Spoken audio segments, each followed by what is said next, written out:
your host and the consumer quarterback, Brandon Rhymes. And yes, welcome to the Consumer Quarterback Show, helping you win in any marketplace. Tampa Bay's #1 consumer advocate-based program right here on air. Been on air for 10 years now here in Tampa Bay. Real excited about that. A lot of the growth around the real estate company as well. PlatinumCoastalElite.com and ConsumerQB.com. Those are our two websites you can visit and support the local economy here by supporting the Consumer Quarterback Show.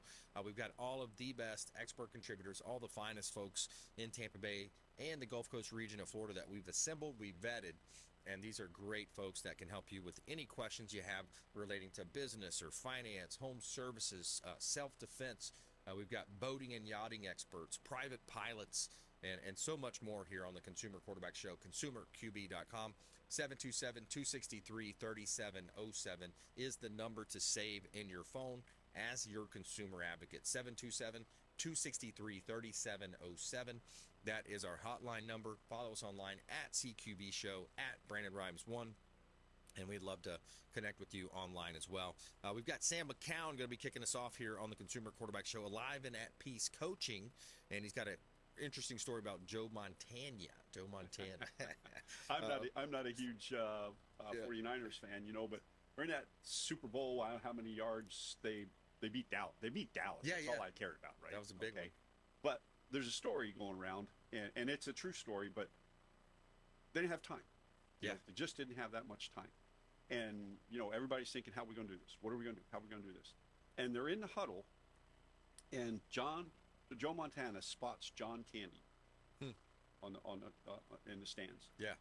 And he asks the guys in the huddle, hey, you got John Candy up there? Yeah. And the whole everybody who was in the huddle said that all the tension left. Yeah. Because he was cool and calm and collected. Yeah. That's the mark of a good leader. Yeah. Joe Cool. Yeah. I didn't care for him, but yeah, it's interesting to see that. And yeah. There's stories about and it's like preparation too. It's like, hey guys, we're prepared. Let's break the ice here. Oh, is that a celebrity in this watching or whatnot? Right. Yeah, and so many managers are not leaders and coaches like that. They don't know how to bring the calm into the situation, and that's that's the whole thing. You just when you're in the heat of battle, somebody has to have a calm head, right? Absolutely. And a good leader is that person. Yeah, absolutely, man. I've heard with training with martial arts with Alex, that's a big part of the fight game too. Is the guy that comes in and just that's the guy that's gonna get one step back and punched in the nose, right. knocked out. So it's a lot about having that strategy, composure. Composure is such a key part of it. More with Sam coming up here in just a minute. Before we do, we always like to feature our real estate listings live on air. We got a hot property listing here at 605 Monterey Avenue.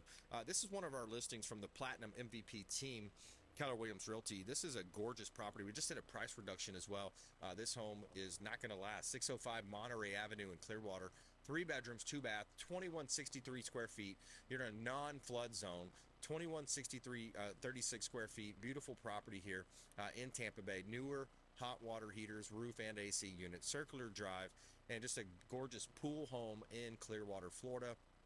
Great opportunity to own real estate here in Tampa Bay. Also, another property on Burger Road in Lutz, Florida. This is a large executive style 10,000 square foot home, and some will call it a mansion. I mean, 10,000 square feet, where do you call the mansion, right? 10 bedrooms, 12 baths, no CDD or HOA, indoor pool area, full bar and oversized deck. You've got a full tennis court, library, movie theater, sauna, 2 master suites, grand balcony, 5-car garage on over an acre of land. 3704 Burger Road, Lutz, Florida. You can see all of our listings at PlatinumMVPTeam.kw.com.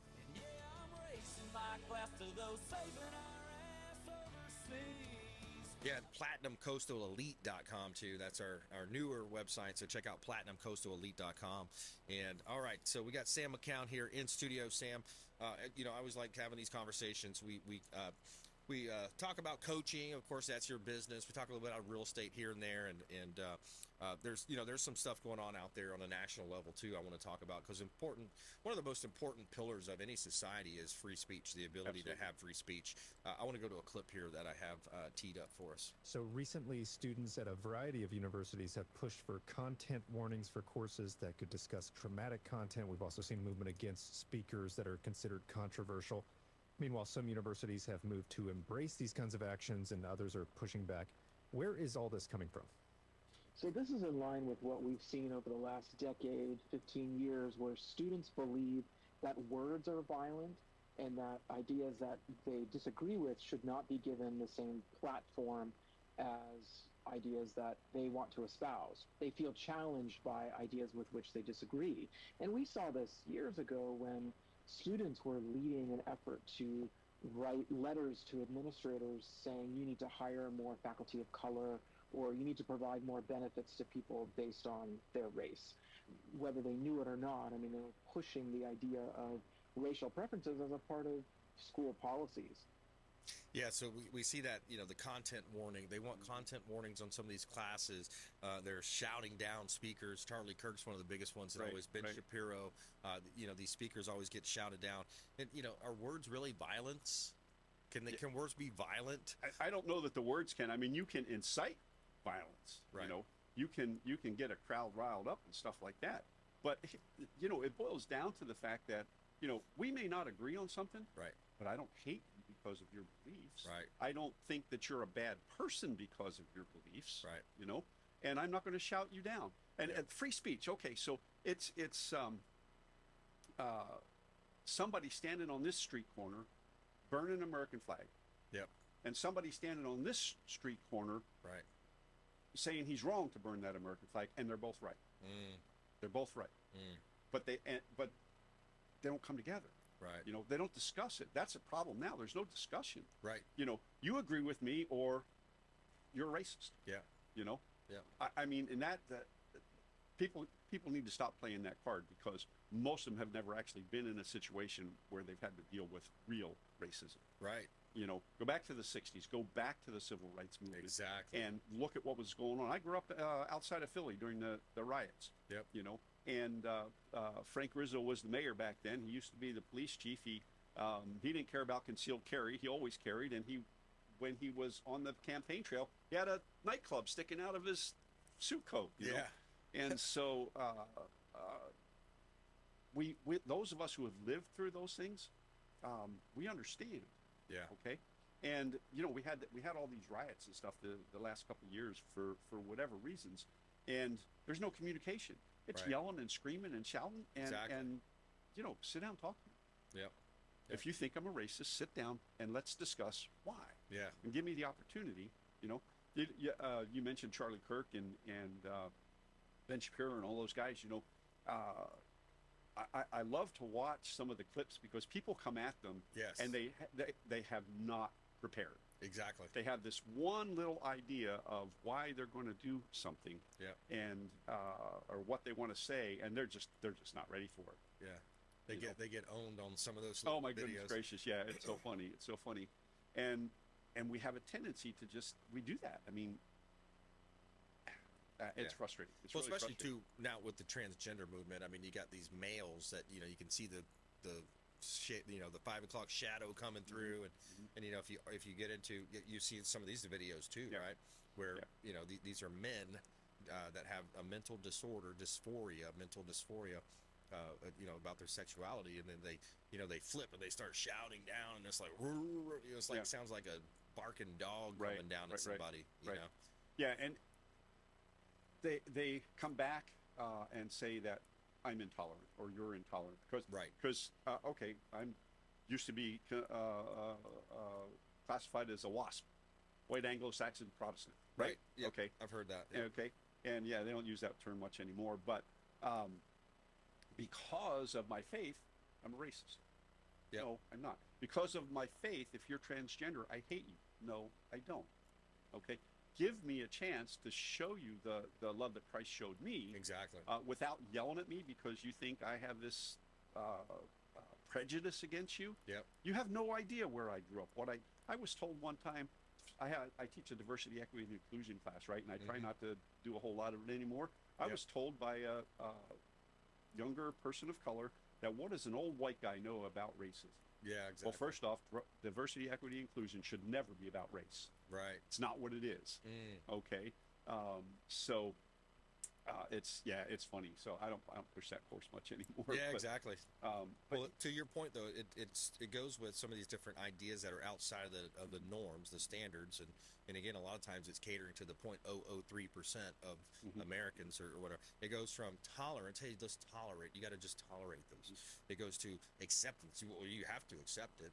You know, to a firm fist on banging on the desk saying, hey, why didn't you do this, or why don't you agree with these pronouns, right? You know, that's where we've gone, and unfortunately, the other side of that is the weaponization of the you know, the DOJ, the FBI. You know, they were spying on Catholic masses. You know, just some of the stuff going on is unbelievable. Well, it's reminiscent of KGB in Soviet Union era, and you know, most people, you know, a lot of these young people now, they don't remember the Cold War. They don't remember everything that was going on. They don't remember. You know, there's people my age that don't remember the lies we were told. You know, so you know, nuclear assault.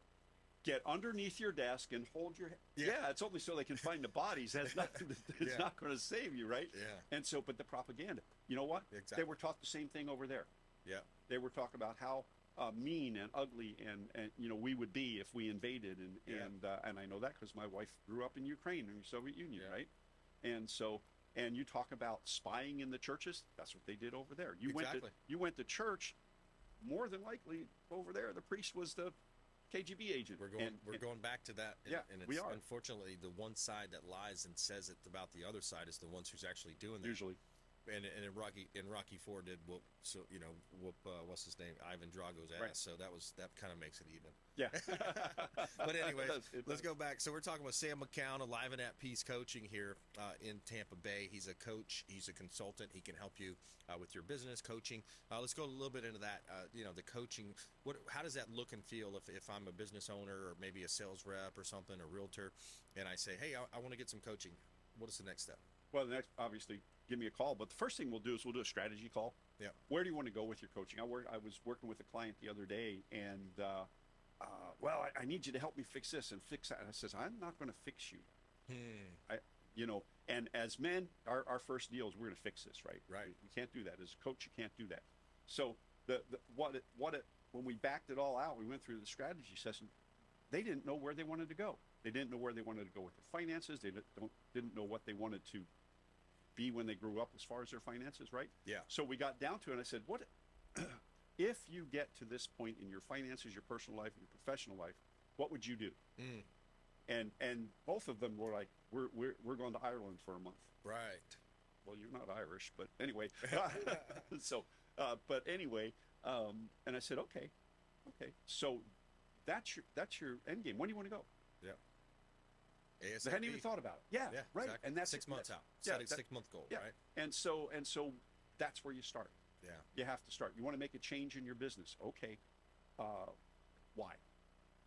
You know, why do you want to make that change? What have you identified as issues? Now, if you don't know, okay, we delve into that. But most business owners, they don't know where they want to be. I'll give you a classic example. My first coach, when it came to business and stuff like that, basically advised me to list my business as the Sam and Read Alive. That's the over LLC, right? That's not saleable. You don't want to buy my name. Right. It needs to be something more branded to Alive and at Peace Coaching. There you go. That's where that came out of. Yeah. And so I have the LLC and doing business as. Yeah. And so and it was just a little bit too hard to change everything over and too expensive, right? Or I had the website, all that kind of stuff. But anyway, so there's things like that have to, you have to look at. And what's your brand? You know, exactly. You have a very distinctive brand set apart from every other realtor exactly in Florida, and any other realtor that I know anywhere else, right? And when you tie that to Consumer Quarterback, you have a brand that's saleable. Right. Okay, at some point in time, Brandon, you got to retire, or you got to say, okay, it's time. We're going to travel. We're going to do this. I don't know if guys like you and I ever retire. Right.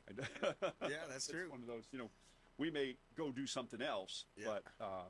but we have plans. We know what we want to do. That's you right. know? And so we have those goals. We set them out there, and then the mind of man makes his plans, and the Lord orders his steps. There you go. Psalm 16. Yeah. So we have to set the plan.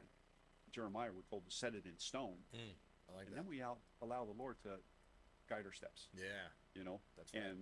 And then we will get to where, because I believe if like this couple that wants to go to Ireland, I believe that was a God-inspired thought. Yes. Okay, so now they're resourced enough that they can figure out when they're going to get there. And I'm not going to figure it out for them. Yeah. I ask the questions so that the light bulb comes on. Yeah. And when the light bulb comes on, they can attain it. I love it. How do people connect with you, Sam? Easiest way is cell phone, 813-379-9008. Sam at aliveandatpeace.com or samandreadalive.com. samandreadalive.com. Sam Mckeown, always a pleasure speaking with you. Thanks again. Enjoy being here, Brandon. Hey, my Thank you. pleasure. All right, taking a quick break here. Coming back, we got Michael Johnson in the house, Dennison Yachting on the Consumer Quarterback Show. Also, later in the program, I want to get to the real reason why Tucker Carlson was fired, coming up here on the Consumer Quarterback Show, online at consumerqb.com. This is Work Done, and you're listening to the Real Estate Quarterback Show hosted by my man, Brandon Rhymes. Online at consumerqb.com. All right. Brandon Rhymes here. Consumer Quarterback Show, always helping our sellers sell faster for more money. We always feature our listings live on air here in Tampa Bay. Got some beautiful properties for sale. We've got a beautiful large home here at 3704 Burger Road in Lutz, Florida. This is a 10-bedroom, 10,000 square foot home, $2.4 million listing of ours. There's no CDD, no HOA. Got an indoor pool area with a full bar, oversized deck, full tennis court, library, movie theater, sauna, 2 master suites, a grand balcony, and more. 3704 Burger Road in Lutz, Florida. One of our hot real estate listings from the Platinum MVP team at Keller Williams Realty. You can see all of our listings at platinumcoastalelite.com. That's platinumcoastalelite.com. Somewhere sunny and 75. And let's give a quick shout out to our friend Ramin Kazami over at Heights Soft Wash, pressure washing company right here in Tampa Bay. Ramin Kazami, HeightsSoftWash.com. Let him know the real estate quarterback sent you. He does a great job cleaning our real estate properties. He'll do your driveways, your fences, of course, the home. 813-377-7940, HeightsSoftWash.com. Let him know the real estate quarterback sent you. All right, we got our friend Sam Mckeown back in studio. Welcome back, sir. How you doing, Brandon? Excellent. Blessed and highly favored. Yes, and I'm doing better than I should be.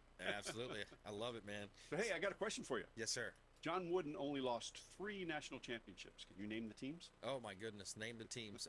Let's see. Who would have beaten him? So he would have been playing probably a non-West Coast team would be my guess. But let's say, let's see. So college basketball, Duke, Nope. maybe, North Carolina. Yes. Well, State. North Carolina State. beat Okay, them once. North Carolina State. Yeah. And 74. Then, that was a lucky guess. And then, I don't know, Georgia Tech maybe? No, the other 2 are going to be tough. In 62, it was Cincinnati. Okay. Okay, and in 63, Loyola. And we had talked about this last time about how many he won 10 championships. He went to 13 championship games. Wow. I mean, that's getting the best out of your players. Yeah, it is.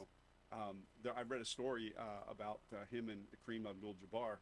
And a couple things. A lot of folks don't, understand when Kareem changed his name. Yeah. And he converted to Islam. And he caught a lot of flack. I remember. But John Wooden stood by him. He was his coach. Yeah. And he understood, and he stood by him. But they were in a practice, and Jabbar was what, 7-something? Yeah. Big guy. Yeah. So you aren't getting the ball from him. And so he's shooting, and every time he gets the ball, he shoots. Every time he gets the ball, he shoots, and John Wooden had to figure out how to get him to pass the ball. right? Yeah. So he says, I want you to pretend you've been diagnosed with mononucleosis and you can only pass the ball. You can't shoot. Okay. Now, this would have been back in the 60s, 70s. Mono was they didn't have much treatment for it, right? And so he was kind of like, really? And he did that. So after practice, he comes, Kareem comes up to him and says, "Coach, when can I stop pretending?" Oh my goodness, yeah, that's funny. But What a player, man. Yeah. And a good coach, and it doesn't matter what the Yeah. coach is, whether it's a professional coach, whether it's a financial coach. You use coaches, I use coaches, and Yep. a good coach will take you to that next level. Yeah, absolutely. That's part of our new team that we just so we're still with Keller Williams, but there's a brand called Livian Coastal Elite, or Livian, inside of that organization. And with that, one of the reasons why we joined is it has built-in coaching. So literally, it's every week a call. Lindsay does most of it, but the idea is like, hey, here's what other teams have done. Here's where you're at now. Let's plug and play here. Mm-hmm. Oh yeah, that's scripturally sound. Yes. There's counsel in many counselors. There's Yes. wise counsel in many counselors, and most folks don't. There's a reason why. I think the statistics are 3% of the real estate agents sell 97% of the real estate in the area, and 97% of the agents sell 3%. Yeah. I guarantee you, if you're in the 97%, you don't have anybody in your corner. Yeah. Yeah. Exactly. You've got to have somebody in your corner. You got to have a coach. You got to have people who are that are like-minded. Yep. And I heard you say in the last segment you're looking for another agent, somebody Yep. you're hiring. Well, I would say, folks, from what I see with Brandon and the way he deals with people and the way he talks, he's a coach at heart. Right. And so it's one reason I like coming down here. Yeah. But that's the type of person you want to work for. Yeah. Right. Exactly. You want to. There's so many managers and bosses out there that don't know how to coach. Right. And so they wonder why their business is failing. They wonder why they can't keep employees. If you can't keep employees, I guarantee you're a boss. You're not a coach. Right. Yeah, that's a good point. It just is. You Yeah. know? And I see it so much. I spend a lot of time in the service industry, right? Yep. Food service, restaurants, hotels, stuff like that. And I look at some of these restaurant managers and I scratch my head. It's like, Yeah. you can't keep help because I can't say that word on TV or on radio, but you're just a jerk, Yeah. And Yeah. Well, what happens is they're strictly, there's a balance there, and if the more that you can make things fun and interesting, Yes. and get people involved and get buy-in, right, and have sometimes you do have to be harsh, but sometimes this traditional idea of being the boss, so to speak, right, it's more negativity versus the positive side. we have to have a relationship with you. Boss, I hear managers say, "Well, I can't get too close to my employees." No, you don't have to get close to them, but you have to have trust in the relationship. They have to trust you, and you have to trust them. Right. And I was talking to a gentleman the other day. I said, "Well, you hired this person. What made you hire that person? What in the interview process and everything made you decide to hire this person?" So he went through, and it had to do, well, I trusted what he said. We hit it off. We started to relate. Yep. And I said, "So where'd the trust get broken?" Right. Well, the kid showed up late 2 days in a row and didn't call. So I said, "Did you talk to him? Did you lay it out when you hired him that if you're late, you got to call, or Right. what your expectation for?" And most bosses nowadays don't do that. They don't. Right. Hey, we used to have a saying: if you're 15 minutes early, you're on time. If you're 10 minutes early, you're late. At 5 minutes early, you're done. Right. And so, and you really can't do that. But that's an expectation, and so people show up on time. Right. And so he had not set any expectations for him. I said, "So you either need to go back and rebuild the trust, or you need to say goodbye because you don't trust him right now. Yeah. You don't know if he's going to show up, but you Right. didn't have the right conversation to begin with." Right. Because then you have the expectations, which can be, then you can hold the accountability. Yes. Yeah. You can't hold anybody accountable if you haven't told them what you expect. Right. And you see it all the time. Yeah, And exactly. The restaurant industry has gone back to the 25-25 principle, and that is you hire a 25-year-old who was at $25,000 a year, and it's probably a waitress or a cook who wasn't making that much, and they think, well, waitresses never know how much money they make because they spend their tips too often, right? Right. But then they get into it, and they were a kitchen manager or a cook yesterday. Now they're running a restaurant. And no Right. clue. Yeah. So We're talking with Sam Mckeown here on the Consumer Quarterback Show. He's an executive coach, Alive and at Peace Coaching, Sam and Rita Live. And Sam, do you have an industry that you like to work with specifically, or what are your top 2 or 3? I guess the top 2. I've worked with some title agents. I really enjoy working with them. Don't be offended. I don't like working with real estate agents. I have, Yeah. but I'll be honest with you. The good ones will accept a coach and they'll listen. Right. I don't have experience in the industry, but I know how to get you to the next level. Right. But the 97%, Yep. they don't want to listen. Right. Right. Oh, I know better. I know how to do this. And I like working in the service industry. Those are, I guess those would probably be my top three. Yeah. I've worked with our friend Thomas King and Yep. some others. And I have a tendency to lean towards smaller companies. Yeah. Anywhere, 10, 20, 25 employees, 30 employees up around there. First off, the coaching then can be more intimate, can be more relational. Right. And I mean, I've done sessions for large groups, but like with DISC, the best number is like 12 to 15. Yeah. To run a company through the DISC program, and I try to, if it's a bigger company I've done in the past, I've split it into groups of 15. So Yeah. but yeah, That's awesome. I really enjoy the service industry. I spend so much time in it. So, and I'll be honest with you, it's a great entry level job. It's also a great job for career for servers and stuff. There's good money to be made still, Yeah. Right. if you're good. Yeah, exactly. Yeah, that's when you look at this industry and you look at real estate, for example, kind of sticking with that one, it's there's the people that are going to work the effort, they're going to put in the effort, and I like that because I teach the class called Win with Sellers, and when I can kind of see like who's going to do the effort, I can see how they're taking notes, if they're taking notes at all.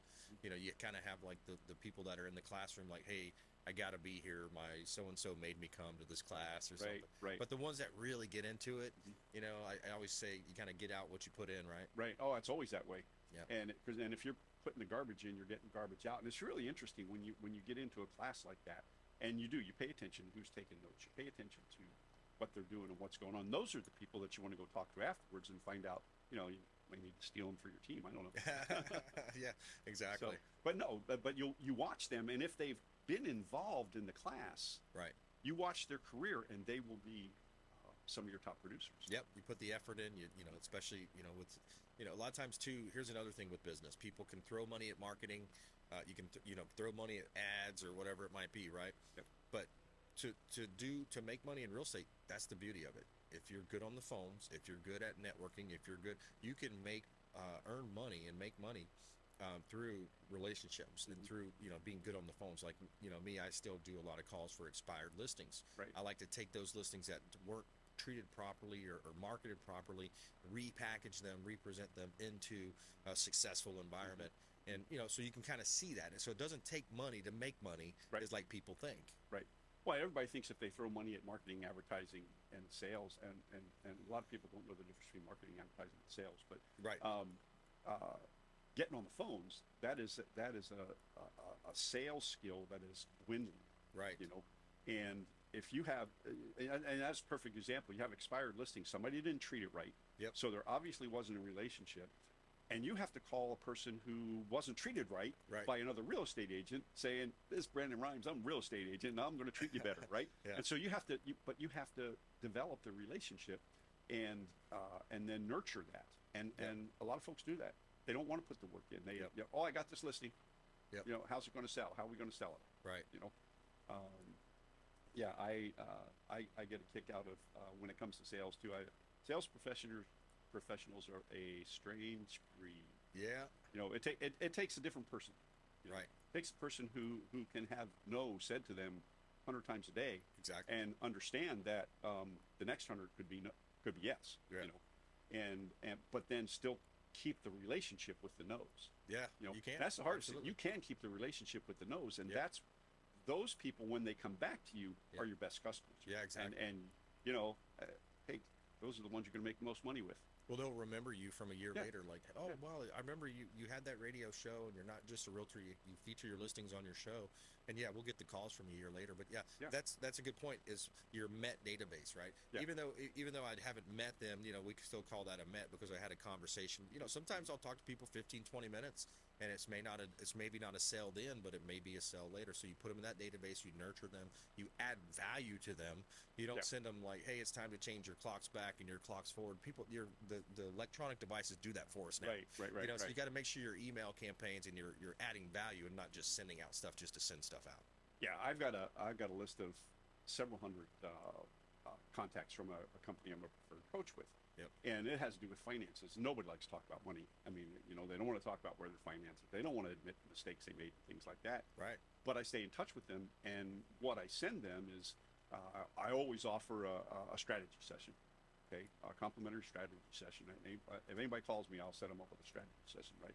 And but I send them budgeting tips. I don't send investing tips because I have a couple of people that I work with that I send the investment stuff over. Right. And same way with insurance, and we all have a network of professionals that we deal with. Exactly. Right? Yep. And so, but budgeting tips or what to look at when you're looking at your retirement, and just generic things that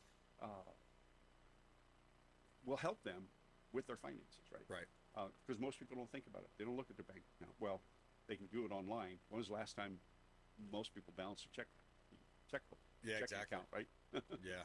Yeah, exactly. So, but it's that staying in touch and keeping that personal relationship going. Right. It's critical. It's Yeah. critical. Absolutely. And And that's what good realtors, good salespeople do. And then Yeah. you'll have a certain amount of your closed deals per year will come from that. I've Yes. I've had realtors, they'll tell me like 69% of their business comes from just referrals, other realtors, past clients, all these different spheres of influence, your sphere of influence, your networking groups. I know you do a lot with the chamber. Yep. About 20 seconds back to you, my friend. How do you want people to connect? Oh, my cell phone number is 813-379-9008. Have that with me most of the time. And Sam at aliveandatpeace.com is my email. Or the website is Sam and Rita Live. samandritalive.com. And Yes. give your number one more time. 813-379-9008. All right, good stuff. Sam, always a pleasure speaking to you. And we'll talk to you next time. All right, sounds good, Brandon. All right, brother. Hey, another great show. I want to thank Robert Paredes. We did a lot of mortgage talk earlier on in this show, so check out our YouTube channel. Just a reminder, over 2,000 videos on our YouTube channel. Subscribe to the channel, and it's a wealth of information there on the channel. Brandon Rhymes Realty is the YouTube channel, and we greatly appreciate you spending some time with us. Please go out there and consider committing a random act of kindness. We'll see you next time. You've been listening to The Consumer.